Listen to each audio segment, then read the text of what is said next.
U l-proċess tal-paċi jrid jibda mill-qalb ta' kull wieħed u waħda minna. Aħna faċli nikkritikaw li xulxin anke xi pajjiżi.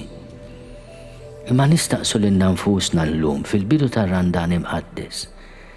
Il-qalb tiegħi hija kamp ta' battalja, ta' ħsibiet ta' kefrija, ta' vendetta, ta' għejra, ta' inġustizzja.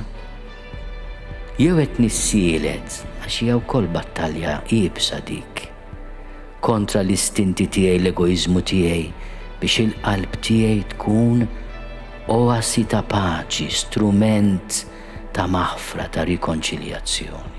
U meta nitkellmu bejnietna aħna faċli nitkellmu fuq il-gwerra l-bot minna. Imma l-gwerra l-bot minna trid ukoll issib risposta fostna li trid tkun risposta ta' solidarjetà. Jiena nissellef il-kliem tal-Papa. F'dawn il-jiem konna xukjati għal il-Papa nhar il-ħadd li għadda waqt l-Angelus. Min jagħmel il-gwerra ikun qed jinsa l-umanità. Ma jimpurtax min-nies, mill-ħajja konkreta tal-persuni.